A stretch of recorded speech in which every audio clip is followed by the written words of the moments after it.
ہم نے رب کے حکموں کو توڑا، ہم نے پرواہ ہی نہیں کی۔ ہم سمجھے دنیا میں آئے ہیں تو ہماری دنیا ہے، آوارہ ہوں، خواہشات نفس کے مطابق زندگی گزاریں، آنکھیں بے حیائی میں لگی رہیں، سوچیں آوارگی میں لگی رہیں، کان نغمے سنتے رہے، زبان جھوٹ بکتی رہی، ظلم و جبر کا بازار گرم رکھا، عصمتیں عزتیں پامال کرتا رہا، لوگوں کا مال لوٹتا رہا، حق غصب کرتا رہا، کلیجے اور دل چیرتا رہا، لوگوں کو زخمی کرتا رہا، لوگوں کے جذبات سے کھیلتا رہا، پرواہ نہیں کی کہ یہ دنیا ہے، امتحان گاہ ہے، چند دنوں کے لیے آئے ہیں، اللہ کے حضور پیش ہونا ہے، عملوں کا حساب ہونا ہے۔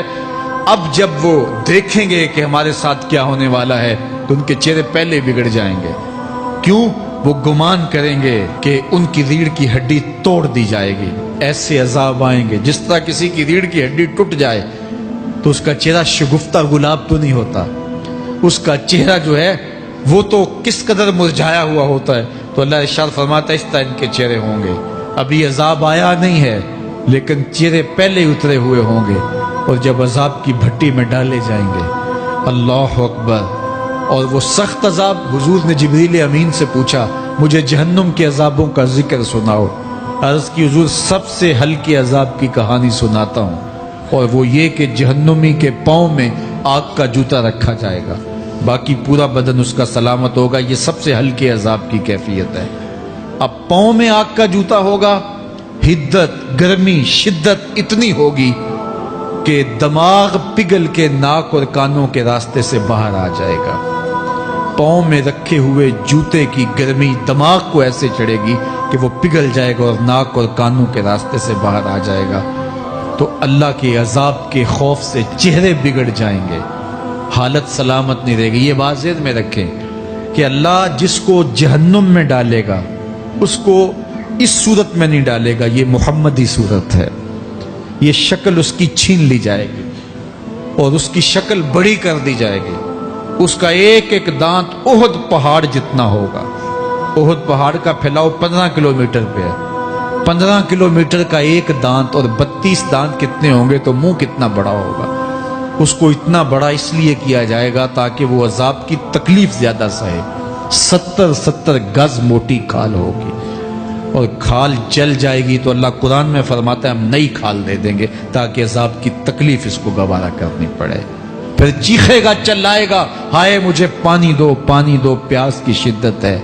70 سال تک تو اس کی کوئی آواز ہی نہیں سنے گا۔ 70 سال کے بعد داروغہ جہنم چیخ کر کہے گا کیا مانگتا ہے؟ وہ بولے گا مجھے پانی چاہیے۔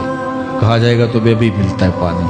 پھر داروغہ جہنم اسے پانی دے گا، کوکا کولا کی بوتل دے گا یا پیپسی تھما دے گا یا منرل واٹر کی بوتل دے گا؟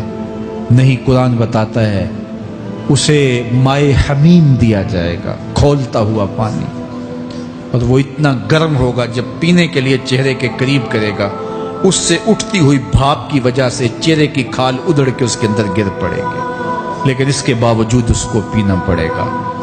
اللہ فرماتا ہے یہ دنیا ہی سب کچھ نہیں ہے، سمجھ لیا یہی سب کچھ ہے، آخرت کو بھول گئے، صبح اٹھے کام پہ چلے گئے، شام آئے آوارگی میں چلے گئے، صدائیں آتی رہیں حی علی الصلاۃ حی علی الفلاح، کوئی پرواہ نہیں کی، نہ پیشانیوں نے سجدے کیے، نہ سوچوں میں پاکیزگی آئی، زندگی یوں گزار کے چلے گئے۔ ایسے نہیں، کہا ایک وہ ہوں گے جن کے چہرے شگفتہ گلاب ہوں گے، ایک وہ ہوں گے جن کے چہرے بگڑے ہوئے ہوں گے۔ اللہ اکبر، کلا اذا بلغت التراقی، یہ تو قیامت کا منظر ہے نا، قیامت سے قبل بھی ایک منظر ہے، اللہ اس منظر کو بھی بیان کر رہا ہے، کلا اذا بلغت التراقی، ہاں جب جان گلے کو پہنچ جائے گی۔ اے انسان تیرے اوپر وہ گھڑی بھی آنے والی ہے، وہ وقت بھی آنے والا ہے جب سانس اس ہنسلی میں اٹک جائے گا، جب سینے سے بھی سانس اوپر چلی گئی، اب ڈاکٹر بھی لا علاج قرار دے رہے ہیں کہ اب علاج نہیں رہا ہے، جان بس اب نکلنا چاہ رہی ہے، اور کہا جائے گا کوئی جھاڑ پھونک والا بلاؤ۔ اب ڈاکٹروں نے تو جواب دے دیا، اب سانس اٹک گئی گلے میں، چند لمحوں کی مہمان ہے۔ اب ڈاکٹروں نے کہا اب ہماری جانب سے لا علاج ہو گیا، اب لے جاؤ اس کو گھر، یا وینٹیلیٹر پہ ڈال دیتے ہیں اس کو، بس اب ہماری جانب سے کوئی اس کا علاج نہیں ہے۔ اب گھر والے روتے ہیں، کہتے ہیں کوئی جھاڑ پھونک والا لاؤ، کوئی دم والا لاؤ، شاید وہ کوئی دم کرے تو اس کی جان میں جان آ جائے۔ ڈاکٹروں نے تو لا علاج قرار دے دیا۔ وَظَنَّ عَنَّهُ الْفِرَاقُ، اللہ فرماتا ہے یہ تو جھاڑ پھونک والے کو ڈھونڈ رہے ہیں، لیکن جس کی سانس یہاں اٹکی ہے وہ سمجھ گیا ہے اب موت آ گئی ہے، اس کو یقین ہو گیا ہے کہ اب موت کے لمحے آ گئے ہیں، اب میں بچ نہیں پاؤں گا، اب آنکھیں تاڑے لگی ہوئی ہیں۔ وَالْتَفَّتِ السَّاقُ بِالسَّاقِ، پنڈلی پہ پنڈلی چڑھ رہی ہے۔ جب موت آ جاتی ہے تو پھر پنڈلی سے پنڈلی لپٹ جاتی ہے، اس کو پھر جدا کرتے ہیں اور جدا کر کے دونوں انگوٹھے باندھ دیتے ہیں تاکہ پنڈلی کے اوپر پنڈلی نہ چڑھے۔ اللہ وہ منظر بیان کرتا ہے، صاحب یہ وقت آنے والا ہے جب دونوں انگوٹھے باندھ دیے جائیں گے، جب ناک میں روئی ٹھونس دی جائے گی، جب چٹے لباس میں کفن دیا جائے گا، جب غسال کے سامنے بے بس پڑے ہوں گے، وہ چاہے یہ بازو اٹھائے چاہے یہ بازو اٹھائے، گرم پانی ڈالے یا سرد پانی ڈالے، جب بس پڑے ہوئے ہوں گے جو ہے وہ غسل دینے والوں کے، اور ناک میں روئی ہوگی اور دونوں انگوٹھے آپس میں بندھے ہوں گے۔ یہ محل، یہ ماڑی، یہ کوٹھیاں، یہ بنگلے جس کو سویر شام لگ کے حلال حرام کی تمیز کیے بغیر بنایا تھا، غوث اعظم رضی اللہ تعالیٰ عنہ بولے مکان بنا رہا ہے، بسیں گے اور حساب تو جا کے دے گا، اور یہ تو ایک رات بھی تجھے اس گھر کے اندر نہیں رکھیں گے کہ چلو ایک رات مہمان رکھ لیں۔ کہتے ہیں نہیں نہیں، مہمانوں نے بھی جانا ہے تو جلدی کرو، اس کو سپرد کراؤ، وہ تو تیرا لباس بھی پھاڑ کے اتاریں گے، خود غسل دینے کے لیے تیار بھی نہیں ہے، تجھ سے خوف آنے لگا ہے۔ جاندی واری ڈرونا بنے ہوتے، ہاتھ نہ لاندے ڈر دے، جنہ لئی تو پاپ کمائے اج کتھے نہیں تیرے کر دے۔ آج تو وہ تیرے ساتھ تجھے غسل دینے کے لیے آمادہ نہیں ہے۔ وَالْتَفَّتِ السَّاقُ بِالسَّاقِ، جب پنڈلی پہ پنڈلی چڑھنے لگ جائے گی، إِلَىٰ رَبِّكَ يَوْمَئِذٍ الْمَسَاقُ، اس دن تیرے رب کی طرف ہی لوٹ کے جانا ہے۔ فَلَا صَدَّقَ وَلَا صَلَّىٰ، اس نے نہ تو سچ مانا اور نہ نماز پڑھی، وَلَٰكِنْ كَذَّبَ وَتَوَلَّىٰ، ہاں جھٹلایا اور منہ پھیر کے چل پڑا۔ ثُمَّ ذَهَبَ إِلَىٰ أَهْلِهِ يَتَمَطَّىٰ، پھر اپنے گھر کو اکڑتا ہوا چلا۔ اولا لک فاولا ثم اولا لک فاولا، تیری خرابی آ پہنچی، ہاں تیری خرابی آ پہنچی۔ ایحسب الانسان ان یترک سدی، انسان دنیا میں یہ گمان کرتا ہے اس کو سدا چھوڑ دیا جائے گا۔ سدا عربی میں ایسے اونٹ کو کہتے ہیں جس کی مہار کسی کے ہاتھ میں نہ ہو، شترے بے مہار، جہاں مرضی جس گھاٹ سے چاہے پانی پیے، جہاں سے مرضی چارہ لے، تو شترے بے مہار کو کہتے ہیں سدا۔ تو یہ انسان بھی گمان کرتا ہے کہ میں بھی سدا ہوں، مجھے کوئی کیوں پوچھے، میرے جذبات پہ کوئی کیوں قدغن لگائے، مجھے کیوں روکے کوئی۔ بالخصوص جوانی کے ایام کے اندر جوان کو بڑا ہوتا ہے کہ کوئی مجھے کیوں، وہ تو ماں باپ کے کہنے میں بھی نہیں آنا چاہتا، وہ کہتا ہے کیوں مجھے روکتے ہیں، میری جوانی ہے، میرے جذبات ہیں، مجھے آزادی سے جینے دو، کیوں میرے راستے میں رکاوٹ بنتے ہو، میں سدا ہوں۔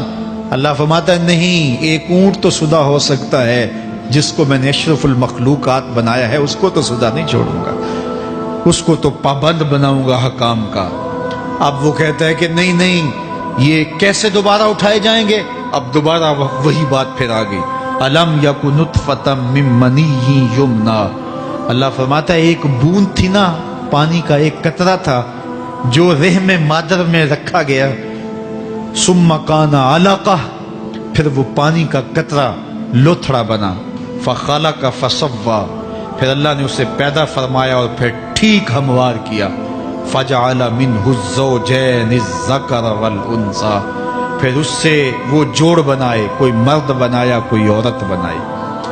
کہا اب غور کر، اب تیری آنکھیں دیکھتی ہیں، بجلیاں چمکتی ہیں، تیری زبان کا طوطی بولتا ہے، لوگ اشش کرتے ہیں تیری گفتگو پہ، تیری گفتار پہ صدقے جاتے ہیں، تیرے لہجے کے جمال کو دیکھتے ہیں، تیرے سینے کا زور، تیرے پنجوں کی طاقت، تیری دماغ کی تیزیاں اور تیری سوچوں کے اجالے، تیری زوردار ٹانگیں، تیرے کڑیل بازو اور تیری چوڑی چھاتی اور تیرے گلاب کی پتیوں جیسے ہونٹ، اے انسان یہ سب کچھ کہاں تراشا گیا؟ ماں کے رحم میں، اس تاریکی میں جو 3 پردوں میں تھی، تیرا سر تیرے گھٹنوں میں تھا، اور تیرے رب نے وہاں تیرے اندر نسوانیت یا رجولیت کی صلاحیتیں پیدا کی، تیری آنکھوں میں چمک پیدا کی، تیرے کانوں میں نغمے بکھیرے، تیری زبان کے پٹھوں پہ قوت ذائقہ رکھی، تجھے بولنے کی صلاحیت دی، تیرے پنجوں میں زور رکھا۔ آج تو مفتی شہر ہے، آج تو علامۃ الدہر ہے، آج تو قاضی القضات ہے، آج تو منسٹر ہے، آج تو وزیر اعظم ہے، آج تو پہلوان ہے، آج تو شہزادہ ہے، آج تو بادشاہ ہے، آج تو زوراور ہے، آج تیری طاقت کے کیا کہنے۔ آج شیروں کو تو نچا لیتا ہے، ہاتھیوں کو تو بٹھا لیتا ہے، آج تو بڑا زوراور گھڑ سوار ہے، آج تیری طاقت کے کیا کہنے۔ تو کشتی کرتا ہے، زمانہ دیکھنے آتا ہے، آج تیری طاقت کے شوہرے ہیں، تیری عظمت کے تنتنے ہیں، لیکن انسان تو ایک ناپاک قطرہ تھا اور رحم مادر میں تھا۔ تیرے اندر یہ رنگ کس نے بھرے؟ تیرے کانوں میں نغمے کس نے رکھے؟ تجھے دماغ کی قوتیں کس نے دی؟ زبان کو بولنا کس نے سکھایا؟ آنکھوں میں توانائیاں کس نے رکھی؟ تیری زبان کا طوطی بولتا ہے، یہ سلیقے کس نے دیے؟ پھر اللہ فرمایا، کتنا زوردار بیان ہے، الیس ذالک بقادر علی ان یحیی الموتى۔ جو ماں کے پیٹ میں ایک نطفے کو ایک خوبصورت انسان بنا سکتا ہے، ہڈیوں کو جوڑ کے دوبارہ انسان نہیں بنا سکتا؟ کیا وہ دوبارہ تجھے کھڑا نہیں کر سکتا اپنے سامنے پیش ہونے کے لیے؟ جس کے حکموں کو تو نے توڑا ہے، جس کے فرامین کا تو نے مذاق اڑایا ہے، کیا وہ اتنا ہی بے بس ہے کہ اپنے حضور تجھے جو ہے وہ کھڑا ہی نہیں کر سکتا ہے؟ جس رب نے تجھے ماں کے شکم میں شکل دی، حضرت شیخ فرید الدین عطار بولتے ہیں، سانے کستی سلاتی می شود، ایسا کاریگر ہے مٹی سے بادشاہ بنا ڈالتا ہے۔ اس نے مٹی سے دارا و سکندر بنائے، اس نے مٹی سے جو ہے وہ رستم و سہراب بنائے، اس نے مٹی سے کیا کیا بنا دیا جو مٹی سے بادشاہ بنا سکتا ہے، جو نطفہ رحم مادر سے جو ہے وہ شکل اور صورت اور رنگ اور جمال بنا دیتا ہے۔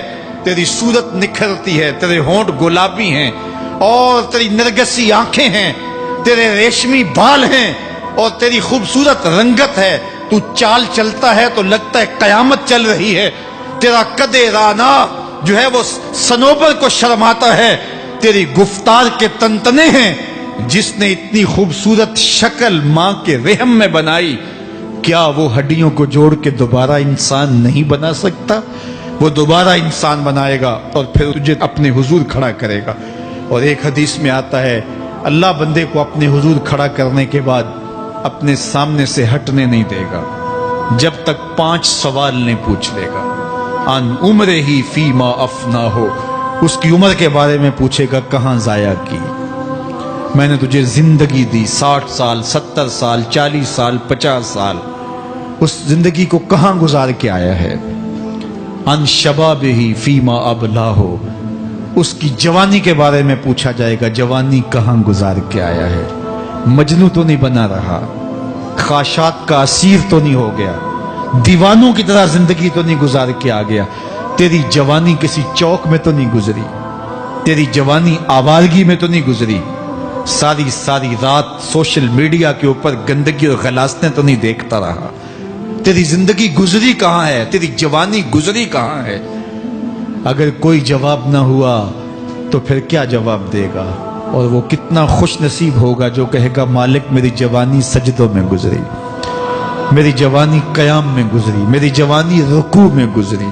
میرے حضور فرماتے ہیں، سبعۃ یظلھم اللہ فی ظلہ یوم لا ظل الا ظلہ، 7 اشخاص ایسے ہیں قیامت کے دن جب کوئی سایہ نہیں ہوگا، اللہ ان 7 کو اپنے عرش کا سایہ دے گا۔ ان میں سے دوسرا شخص میرے حضور نے بیان فرمایا، وشاب نشأ فی عبادت اللہ، وہ جوان جس کی جوانی اللہ کی عبادت میں گزری۔ جوانوں، اپنی زندگی کو مالک کی دہلیز پہ لے آؤ۔ جوانی وہی ہے جو مالک کی چوکھٹ پہ گزرے۔ اپنے دل کا تعلق جوڑو، عشق کرنا ہے تو پھر آمنہ کے لال سے کرو۔ محبت کا رشتہ ان سے جوڑو، تعلق کا ربط ان سے قائم کرو، جوانی کو دین کی راہ پہ ڈالو۔ اللہ اکبر۔ سنو میرے حضور کا فرمان، انا حبیب اللہ، میں اللہ کا حبیب ہوں۔ پھر فرمایا الشاب التائب حبیب اللہ، جو جوان جوانی میں توبہ کرے وہ بھی اللہ کا حبیب ہے۔ آؤ اللہ کے حبیب بن جاؤ، اللہ کے حبیب بن جاؤ، اللہ کے حبیب بن جاؤ، اللہ کے محبوب بن جاؤ۔